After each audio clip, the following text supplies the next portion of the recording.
Safety is of utmost importance in cases of emergencies, like health crisis. But this should not impede learning. Students should be allowed to continue learning in the safety of their homes. Vibal brings you the Smart Homeschool Kit. The Smart Homeschool Kit offers complete tools for a homeschool setup while encouraging collaboration between teachers and parents. This kit contains the following. First, Smart Wizard. These workbooks provide age-appropriate supplementary activity sheets to challenge learners' understanding of the lessons and help them put their learnings into practice. A teacher's guide that serves as a manual for monitoring the learning progress of students at home is also available in the kit. This kit also contains a parent's guide to assist parents in guiding their children while learning at home. Daily lessons are made available in Smart Class. Aside from lessons, these books feature performance tasks aligned with DepEd's K-12 curriculum, good for an entire school year. And to monitor students' learning progression at home, Smart Homeschool Kit also features the Smart HMS, an online monitoring system designed for homeschool learning with features including assignment of lessons and tasks to students, and tracking of learners' progress through analytics. Get the Smart Homeschool Kit today. Email marketing@vibalgroup.com for more details.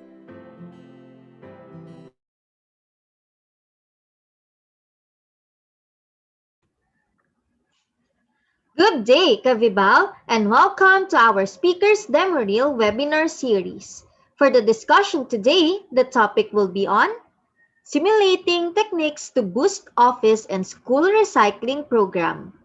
Before we begin, take note of the following reminders. Make sure you are registered to the webinar to have your e-certificate of participation.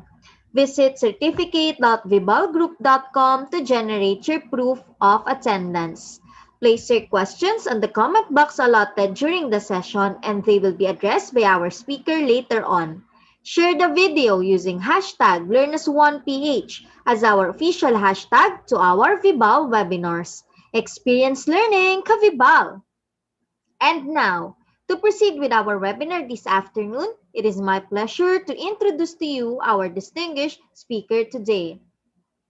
Dr. Cinder Dayan L. Tabiolo is the Associate Dean of the College of Arts and Sciences of Jose Rizal Memorial State University, Dipolog City, Zamboanga del Norte.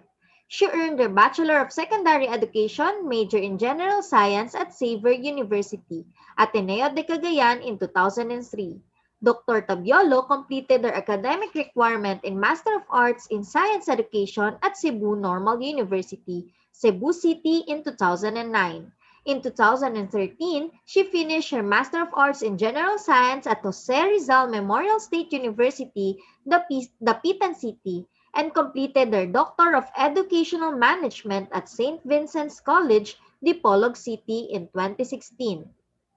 As a prolific researcher in the field of science, she attended numerous instruction-related seminars and international conferences. She also published researches in Scopus Index and Thomson Reuters Index journals, a national awardee during the specialization training in legal medicine and forensic chemistry, awarded as a Fellow of the Royal Institute of Educators in Singapore, research speaker of numerous international conferences, a paper presenter during the Third World Conference on the Psychology Sciences in Bali, Indonesia, an international peer reviewer after completing the training on peer review using Thomson Reuters and Scopus Elsevier standards, an external reviewer of the International Journal of Advanced Multidisciplinary Studies, and a recipient of numerous certificate of recognition for an outstanding workshop and research presentations. Recently, she had just published 2 books entitled Compendium of Research Studies, focusing on environmental science and educational leadership and research methodology, qualitative and quantitative. Because of her unparalleled contribution in research, she has been nominated as a faculty finalist for Meritorious Award in Research of JRMSU Dipolog in 2020. This year, she was recently awarded in Research and Book Author categories during the Global Educators Award organized by Beyond Books Publication and Loan Qualifier in Region 9, a hardworking educator, advisor, and a panel member in various research outputs of undergraduate and graduate students, a team leader and accreditor for AACCUP accreditation, and one of the ISO 9001-2015 International Auditors of the campus. Presently, she is the chairperson for research presentation of Jose Rizal Memorial State University, Dipolog Campus, Dipolog City. Ladies and gentlemen, let us all welcome Dr. Cinder Dayan Tabiolo.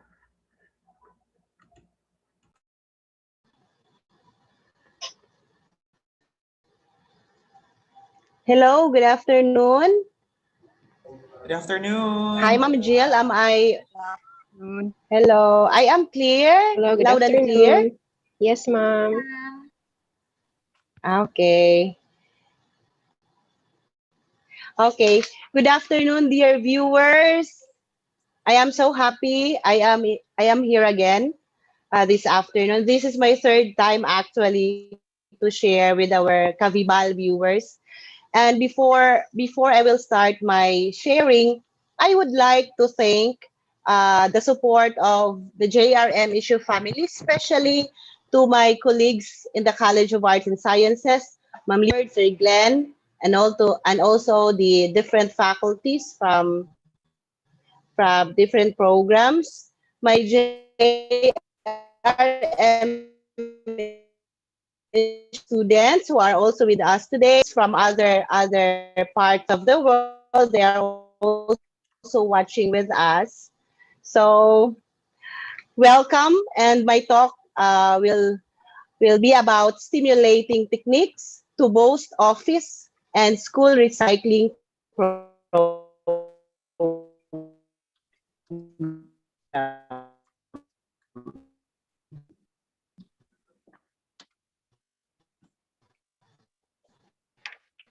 Can I start sharing screen now, Ma'am Jill? Yes po, ma'am. Hello, am I audible? Hello po, ma'am. Medyo choppy lang po. Hello. Can I start, Ma'am Jill? Yes Choppy po, po. ma'am. Yes po, medyo choppy. Oh, choppy. Okay. How about this po, ma'am?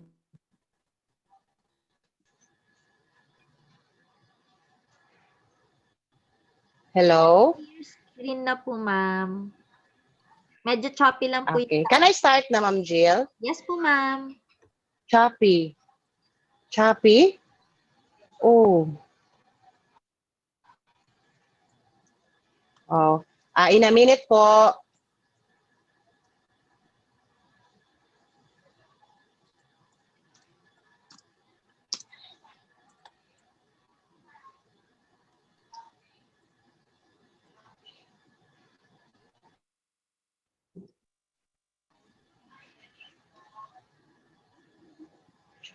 Choppy daw po.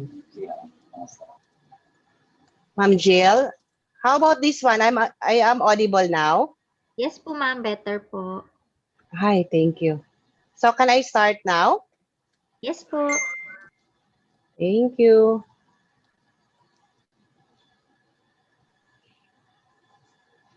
Okay. So why is recycling important? In recent years, climate emergencies have been declared according to David Attenborough's Blue Planet, who brought home the devastating effects that plastic waste is having on the environment. And there has been an increased emphasis on the need to recycle. We're a hugely consumer-driven society, and recycling converts the things we throw away into new items, making sure that none of those energy and raw materials used make them goes to waste. It also prevents the air and ground pollution and the release of greenhouse gases that results from dumping was waste on landfill sites. But recycling does not much more than that you think. You might think that dutifully putting your plastic bottles and aluminum cans in the recycling trash bins, does it make that much of a difference?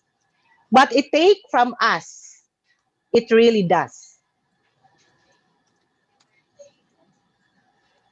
Now, we have this famous quote of Theodore Roosevelt. According to him, people don't care how much you know until they know how much you care. I would like to ask from the insights and opinions of our dear participants, can I call Mr. Dr. Steve? Sir Steve, do you have any idea of our famous quote? Ma'am, I have a little knowledge on that. Hi, Sir Steve. Hello, Ma'am Cinder. So people don't care how much you know until you know how much you care. For me, it's between the heart and the mind because people usually use their mind, use their brain to do things, but they don't use their heart. So that's why, you know, there's a lot of, something's not good happens because of people, they use only the mind. They, without the heart, they cannot feel the things, and then they just do it. They just don't mind whatever would be the result. Could be a big destruction to our Mother Earth, or it's just only us will benefit these things. So people don't care how much you know. So they don't care how brainy you are, but they would notice you when you know how to care for others. That's what my opinion on that. Thank you, ma'am. Thank you, Sir Steve, for that very wonderful insight. Now, people don't care how much you know until they know how much you care.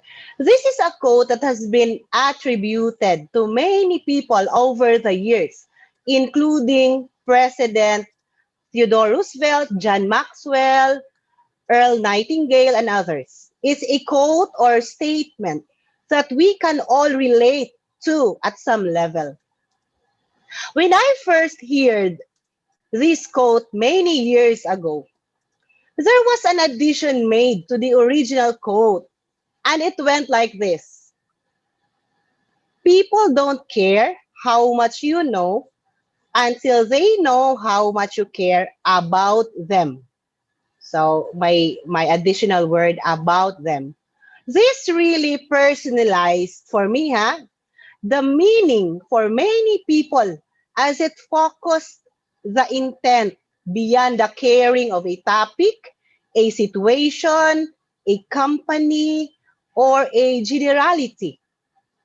It added the element of making it a specific person or group. It made about you. So if you have ever done a one-sided conversation, you probably have experienced that feeling that the other person really didn't care about you. They cared more about telling you about themselves, about what has happened or is happening to them now. No matter what topic you bring up, instead of listening and asking questions, they immediately try and talk about similar situations in their own life. Or they try to center the discussion back onto their own story. Diba? So, how about you? Do you enjoy talking more about yourself and the things that are important to you?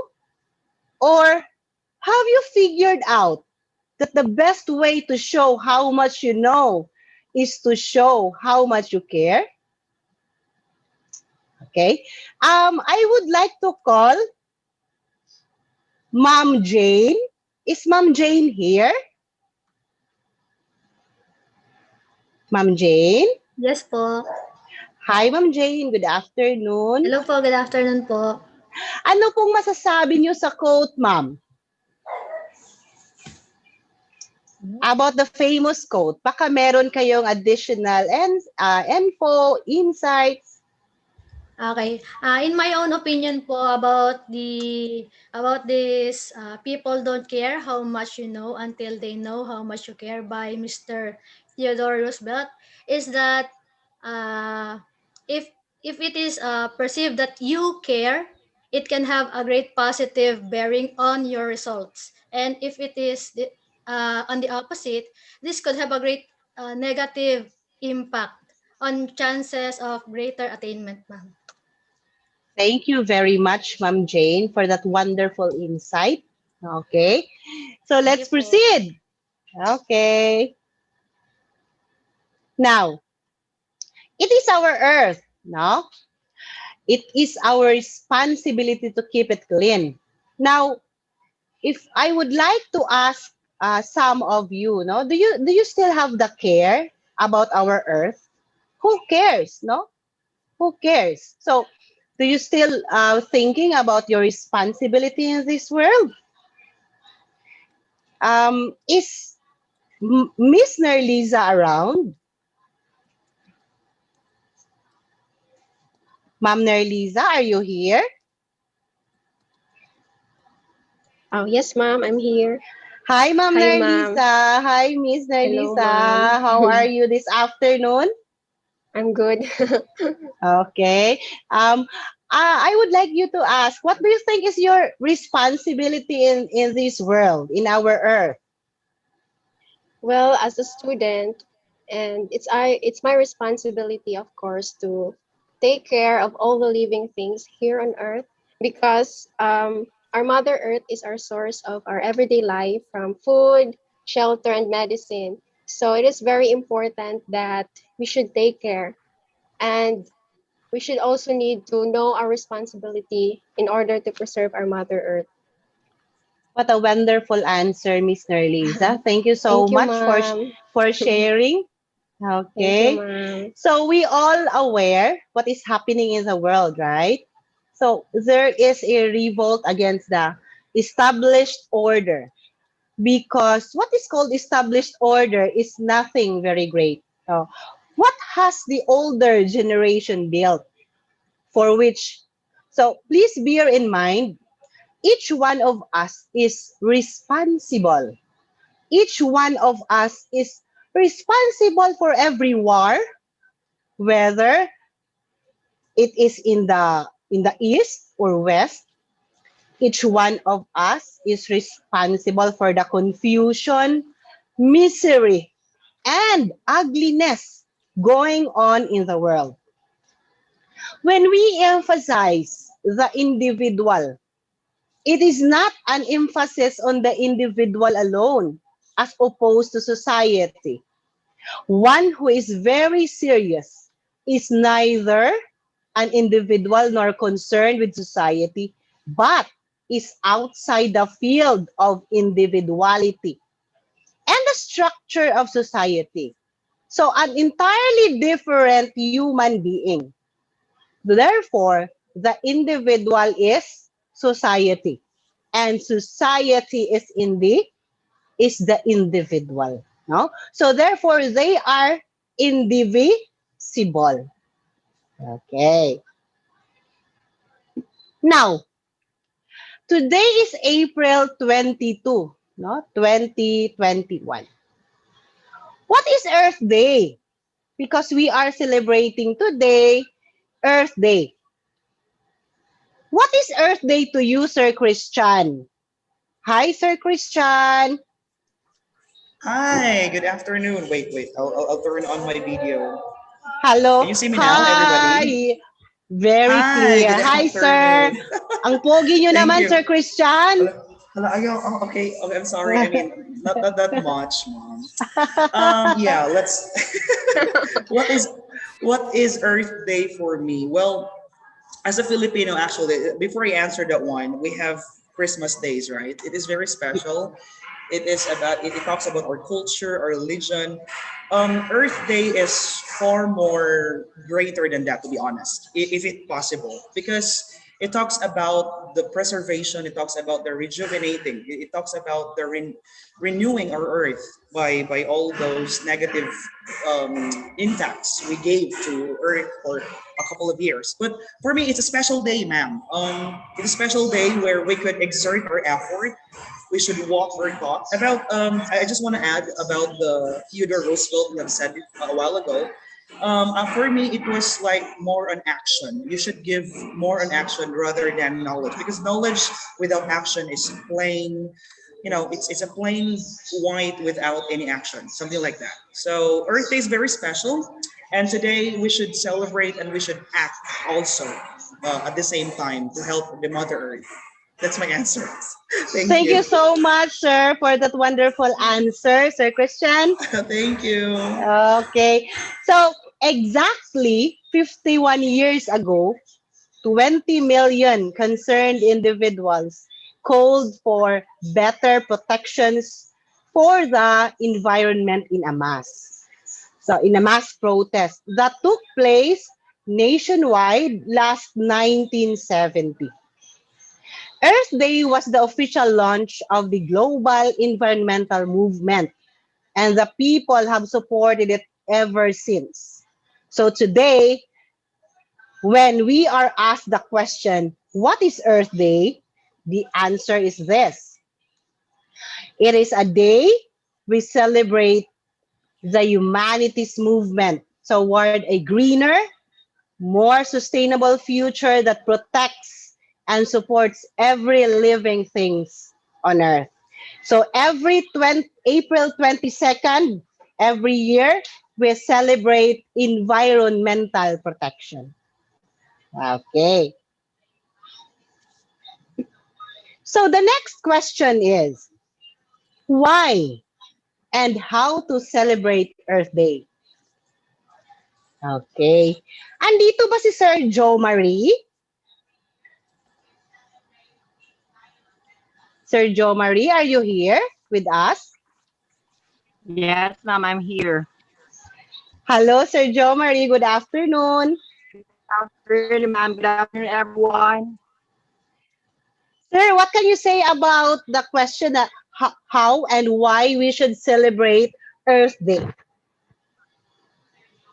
I think that we have to celebrate Earth Day because it is a movement to spread awareness of protection of our environment and allow our sure and care for our society. So, as a good citizens, we have to take responsibility and to see to it that we have to take the fundamental responsibilities as a citizens. Like for example, segregate waste in a proper disposal and do not burn plastic like that. So I think that celebrating Earth Day is a great day to show to people, to show the world that our our world is facing destruction and despair, and we have to see to it that celebrating this kind of celebration is something that gives great impact to the world. And I think that's all. Thank you. Thank you so much, Mr. Joe Marie, for that wonderful answer. Okay. Now, how about Ma'am Elaine? Ma'am Elaine, where are you? Andito po ba si Ma'am Elaine? Hi, ma'am. Good Hi, Ma'am. afternoon. Ang ganda naman ni Ma'am Elaine. You're so pretty po. Thank you po. Uh, Yes, ma'am. Okay, So, ma'am. So what is your answer on the question? Pang Miss Universe po talaga ito, ma'am. yes, ma'am. Good afternoon to everyone. Good afternoon to our viewers. So, our Earth Day is a celebration of Mother Nature and commemorating how good it is to take care of it. With the recent pandemic coming through, we all depend with Mother Nature to survive. So, we all know that we have to sustain our food security as well as our uh, our safety within our in our environment nowadays, and this is happening globally. In our school community, we celebrate we celebrate the Earth Day through certain activities such as integrating it with our curriculum, especially in English, in languages wherein we do poster makings and the like. In science, we integrate it by how are we going to promote recycling or sustainable programs in our school, in our community. By doing so, we are able to integrate the love with Mother Nature and involve everyone in saving Mother Earth. Most of all, the celebration also reminds everyone that we have our own duties and responsibilities and we have to take part in preserving Mother Nature. Thank you po. Grabe. Grabe naman ang answer. Okay, ikaw na ang bagong Miss Universe, Ma'am Mary Elaine. Thank you po. Napakaganda ng sagot. Okay. So, there was a recent poll by the Washington Post found that 8 in 10 Americans believe that human activity is fueling climate change and our ongoing environmental crisis. Now, Earth Day is a way for our company, our school, our home, our workplace, no? To stand up and say we're part of the solution.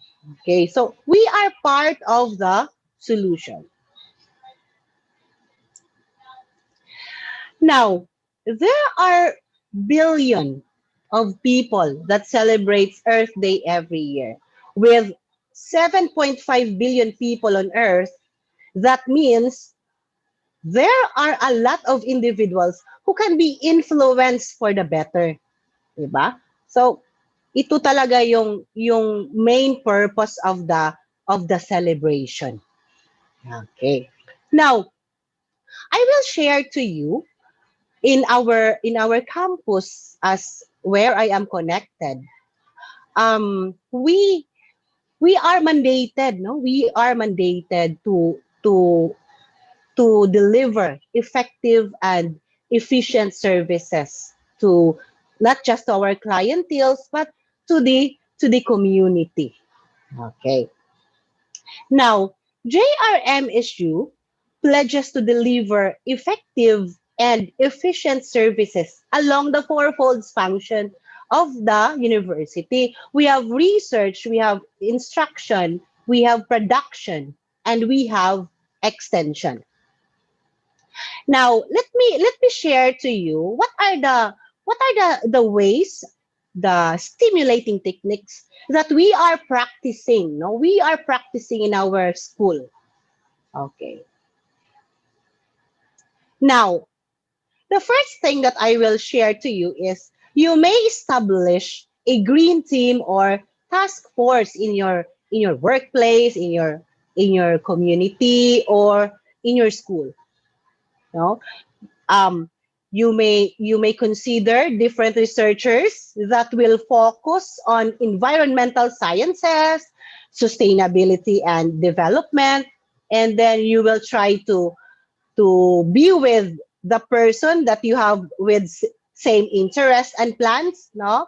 So you may call yourselves as a green team or task force. So that is what we are practicing here in our school.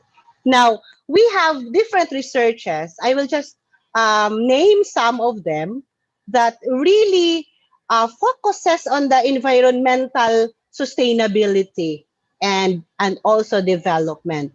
Okay, the first research-based project that we did last time was the physicochemical and biological characteristics of the Polog Bay. So the researchers are yours truly, and also I have my co-author, my colleague, Mr. Glenn Fidich Daimiel. So why we study Dipolog Bolivar? Why physicochemical and biological characteristics of the bay? So for those who are not from Mindanao, Dipolog Boulevard is the longest one, no, in Mindanao, and it is considered to be one of the major tourist attractions in Zamboanga del Norte. So that's the reason we have to know the result the water quality, no, the physicochemical, and also the biological aspect of the bay, because there are a lot of tourists who are coming every day from different places, because this Dipolog Boulevard is really a wonderful place, no, to relax, to unwind, and then they can also play here beach volleyball, and then you can have some jogging or biking, any exercises that you want. You have basketball, and then there are lots of food restaurants in the nearby beach. So that's the reason we have to know the water quality, the biological characteristics, if the water is not really that polluted, so that we can have the result. So after having or conducting the study, we gave the results to the city tourism officer. And you know what? After they've known the result, they've looked into it that there are certain part of the bay, no, in Igalas and Sikaya Beach. um, it found out that the results found out that there are coliforms present in water. And because of those results that we have submitted, it's the city government, no? Sila yung gumawa talaga ng action. It turned out to be a monthly monitoring sa bay. O, di ba? From that result, ginawa nilang they treated the beach, the bay, no, so that it will conform to the DNR standards. Okay, so that's it. Another thing is we have also studied water quality and physical assessment of Sungkila waterfalls.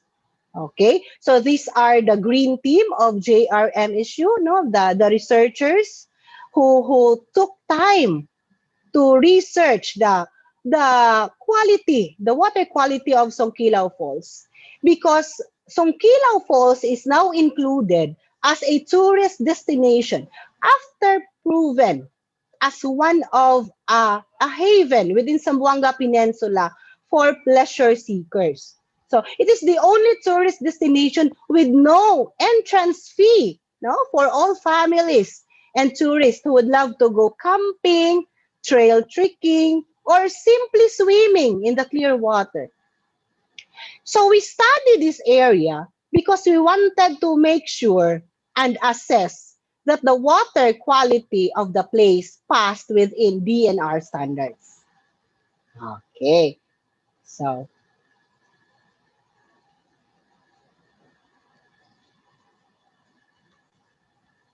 another one is the study, no, made by our colleagues, Ma'am Christine Hambre and Ma'am Jill Lagora. They've studied on the microbial qualities of the barbecue and street foods that were displayed in Dipolog Boulevard. And mind you, no, after having the result of the research study that they've conducted, Mayor Daryl Uy in Dipolog City made a policy, no, and they've given a barbecue stand, no, for all the barbecue dealers and sellers in the boulevard. So because of their research, ayan, no, it made up to the mayor to came up with a policy, and then ayan, meron na silang mga libreng barbecue stands because of the research, of the results of the research. Okay. And another thing, so we all know that we teachers, no, we are very dedicated with our instruction, diba? So another technique that I will share to you is you may, no, try to check if the subjects that were given or that were included in the curriculum are na-include po ba natin yung mga environmental subjects na kailangan din natin, no? For monitoring, especially yung mga waste disposal, mga proper waste disposal. So it should be included. It should be incorporated with the curriculum, no? Because if this is included in the curriculum, you can have different projects or cleaning activities that will really help preserving our environment. Now, you can see you have cleaning for a cause. You can see the pictures of my students. They are very active in cleaning, no, different areas in the Polog City. Oh, ang dami nila. I have also here pictures from my students, no, the science students that I am teaching. So they are very active. Kahit saan mo yan dadalhin ko, it's a cleaning for a cause. Nako, they will be very happy, no, because they know they've helped preserving for the environment. Okay. Andito ba si Sir Johnny? Hello, Sir Johnny. Sir Johnny, are you here? Sir Johnny? Wala ata si Sir Johnny. Sir Steve? Andito pa ba si Sir Steve? Yes, ma'am. Okay. Sir Steve, are you still doing this in your school? That you are having a cleaning for a cause project? Yeah, actually, it's but we're not only cleaning, di ba? So actually, we have two ways of cleaning. One is we're cleaning the environment, it make it clean, and another is we're making some green revolution. Yeah. Green revolution Yeah. starts the cleaning also. We were Uh-uh. not cleaning. So in every year, actually every year, our students are required to plant something. And Yeah. Tree final grade, planting. actually, I don't think I'm so hard on that. My final grade is when you plant that something, if you plant a flower, a vegetable, it should be keep it alive until the end of the school year. Kung That's a good namatay yan, idea, it sir. will die in the middle. So you, probably will affect your grades. That's one. I'm not threatening my students, but that's one way of motivating them to take good care of the plants. Oo. Ganda na idea, sir, ha? Pag patay yung plant, patay din yung grado. Yeah. Pero may chance pa siya. Actually, I'm more planting vegetable rather than flowers. And then Opo. vegetables, I'm giving it to the nearby barangays and our maintenance. Mm-mm. Those who living inside our school, they stay in our school. Kasi dual purpose. For me, it's a dual purpose. You teach the student how to plant, how to keep clean, di ba? And then, another way, you can help others also. Yes. Yes po. Thank you, Sir Steve, for sharing. Okay. So, to continue, we also practice, so some of our students practice National Zero Waste Management Month, where they've used indigenous materials in decorating their Christmas decors, their Christmas trees.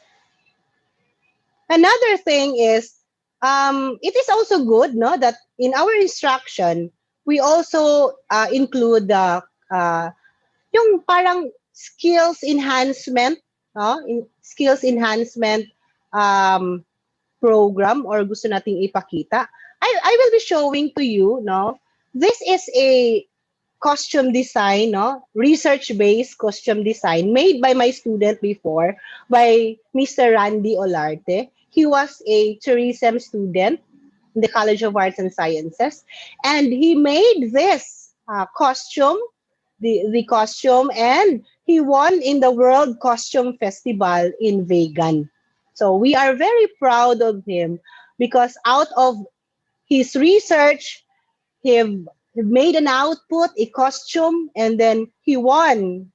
Di ba? Binigyan niya kami ng we are so proud of him bringing those prize, no, those prize during the World Costume Festival. So we will support our students, especially yung sa researches nila. So kung magaganda yung output nila, yun, dun kayo, so we will support them.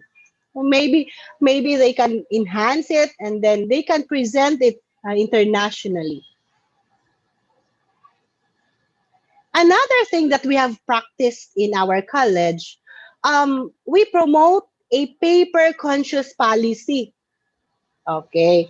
So lalo na ngayon, we are experiencing this pandemic, the COVID-19. So, as much as possible, we are communicating, no? Through emails, group chats, messenger, and all the platforms nga walang masyadong not necessarily that we're going to use paper. And it's very easy for us to communicate, di ba? Aside from that, we are also experiencing, no? We have this extension programs in our school, and then you may start also donating food surplus, clothing, etc., no, to shelters of homeless individuals. We are always doing this of the university are very happy every time yung nakapag-share kami. I'm sure marami naman kayong mga clothing na hindi na ginagamit sa bahay nyo kasi alam nyo naman, yung iba mahilig sa ukay-ukay, yung iba palaging because you have all the money to buy clothes, no? Pag hindi nyo na ginagamit, i-share na lang natin sa ibang nangangailangan, 'di ba? So that's a good project sa school natin that we started to donate, no, to homeless individuals. And also, we practice, no? Lahat ng extension programs namin in the university are all research-based. So, may hinuhugutan talaga okay, from this result, we can make an extension program or an extension project.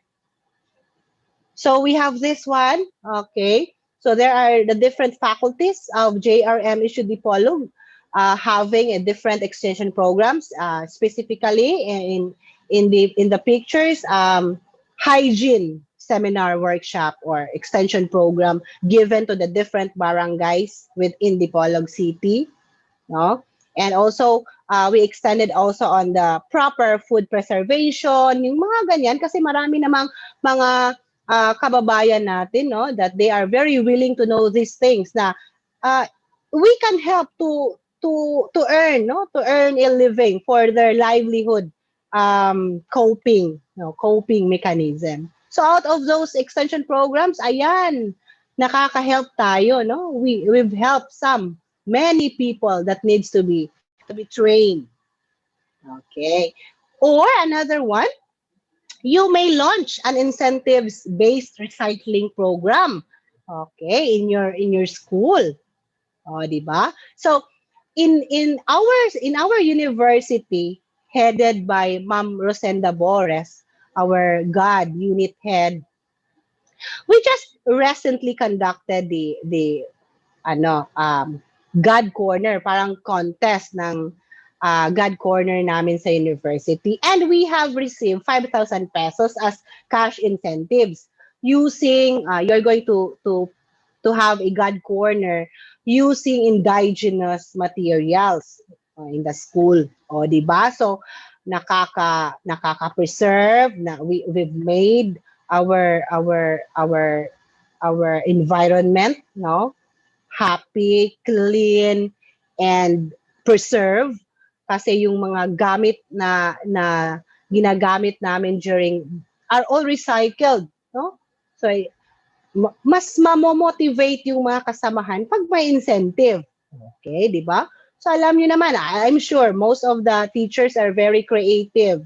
So you may also do this in your school, no? To have launch a program-based, incentive-based recycling program.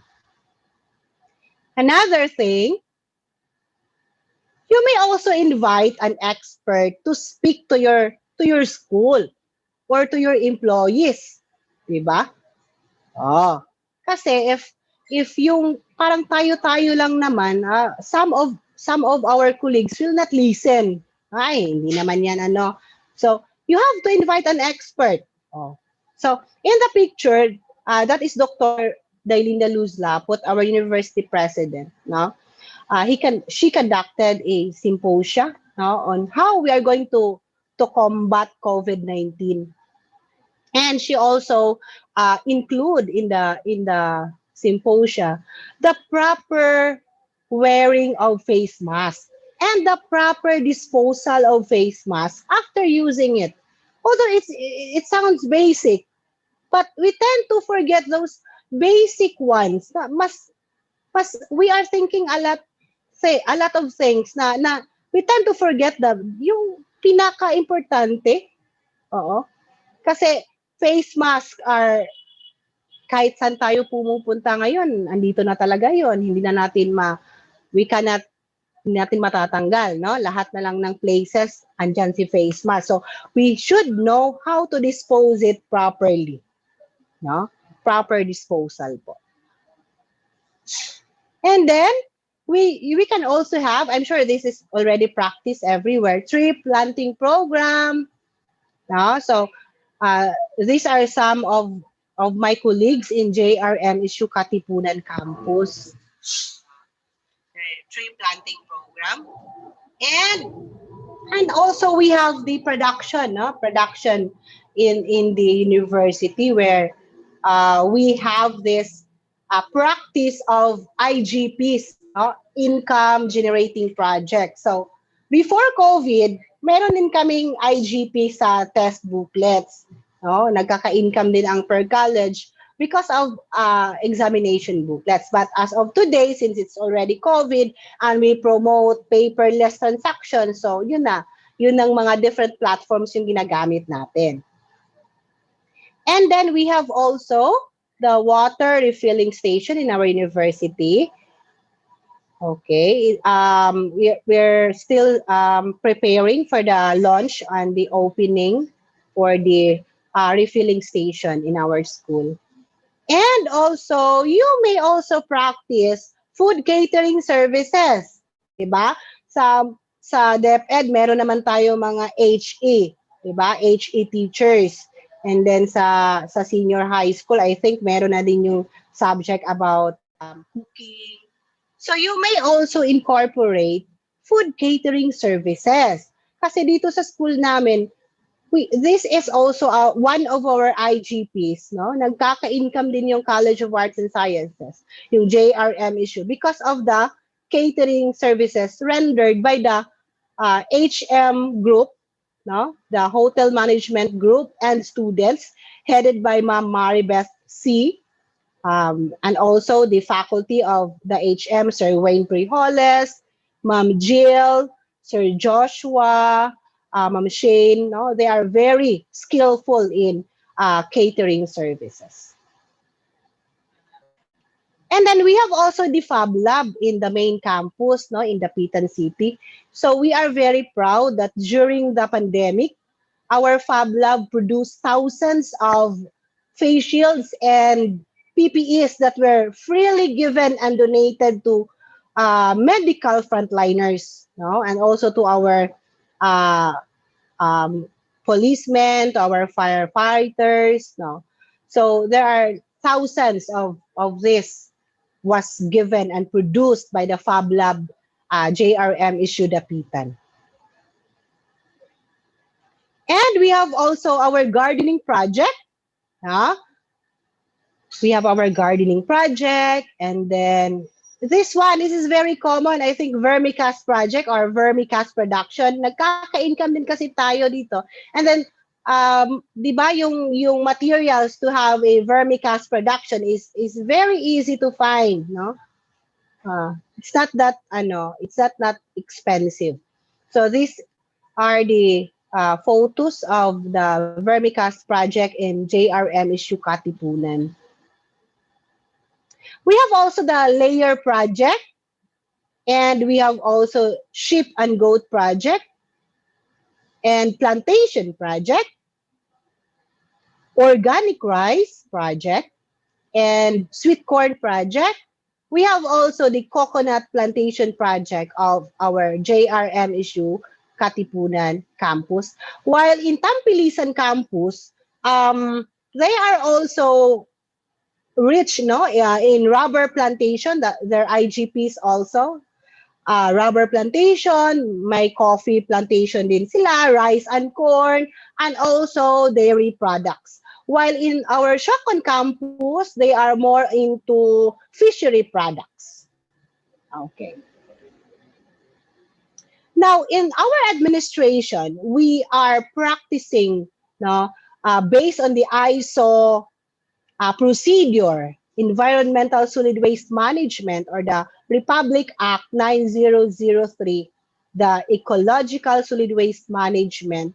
We really make sure that the proper waste management are practiced around the school campus, not just in our different offices, not just in our classrooms, but inside and outside of the school preference, okay, parameters, I mean, okay. And we have also, we are also ISO certified in terms of management system.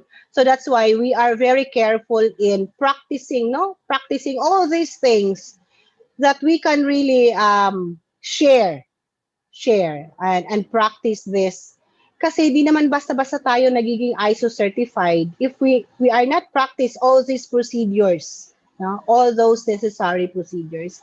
And we are also the top 1 and top 2 in AACUP accreditation, top 1 for the 100% program accreditation, no? And we are also top 2 in the most improved internal quality assurance unit last 2019.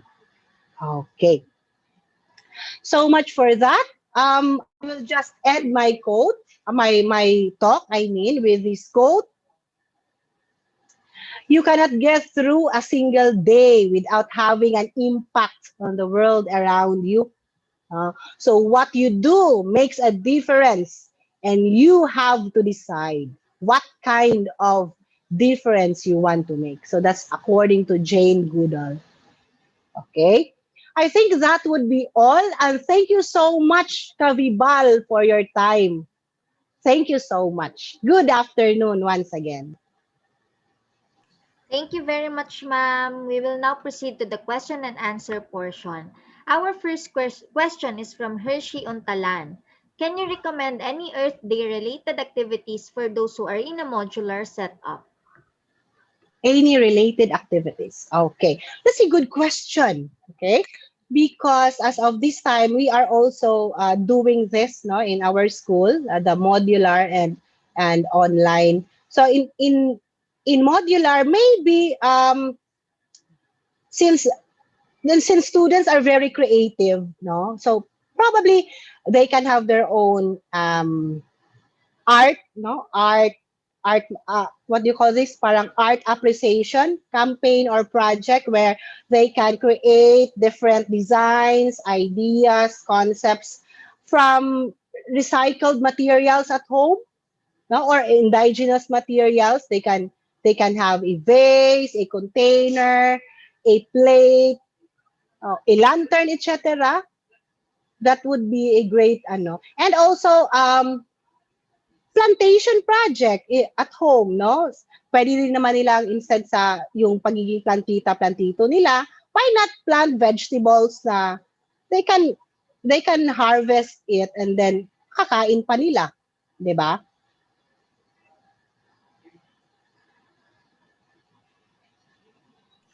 Thank you very much, ma'am. Our next question is from Jenny Lynn. Can you give any tips on how to minimize plastic consumerism if it's what's more affordable to most of us? Ito na lang. Hindi talaga maganda yung plastic, no? Avoid using plastics. So much for that. You may use, kahit saan kayo pupunta, please bring an eco bag or a container, paper container. So yun na lang yung gagamitin mo instead of a plastic container. That would be better, Ma'am Jill. Thank you very much, ma'am. For our teachers in the Zoom meeting, do you have any questions po? You can also ask our speaker po. For the meantime, we have another question from our YouTube viewers. It's from Johan de la Cruz. How can we help in the proper waste management in our community when outdoor activities are limited? Oh, that's also another good question. Kasi I think po, Ma'am Jill, Miss yung nag-ask ng question. It will really start within ourselves kasi. Kahit ano pang gusto mong gawin, kung if it's only there in your mind, you will not do it, you will not put it into action, wala ring mangyayari, di ba? So, you have to discipline yourself if you are having an activity. You have to keep it right after and then you try to find another way na magagamit mo muli yung mga materials na yon, no? Recycle it probably in the next future activities. Do not just throw it away. Na, okay, tapos na yung activity na pinagawa sa amin ng instructor namin. So, I will just throw it. Anyway, hindi ko naman yan magagamit. So, you just keep it. Do not throw it. Keep it for recycling purposes in the next future activities.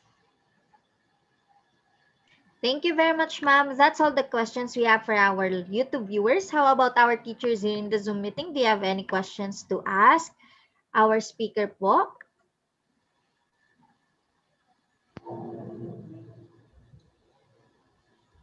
Okay, I think our teachers doesn't have any questions po. Do you have any last reminders to our viewers for today po, Miss Cinder? Okay.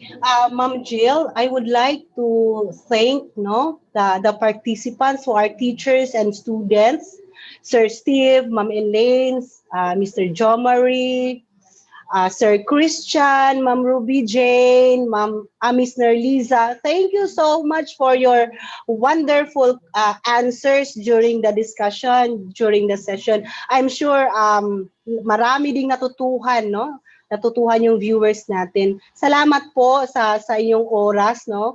To support the Vivaldi Memorial. And lastly na lang, this is my own point of view po sa ating mga viewers, since we must consider ourselves, no, as a, yun bang, let's start within ourselves, kasi lahat ng gagawin natin, if we do not start within ourselves, wala yun, it will just a waste of time. Discipline talaga, discipline, kasi as of this time, kung saan tayo parang convenient, kahit alam naman natin that it will distract or it will destroy our environment, ay okay lang. Anyway, hindi naman ako nature lover or I'm not that environmentalist.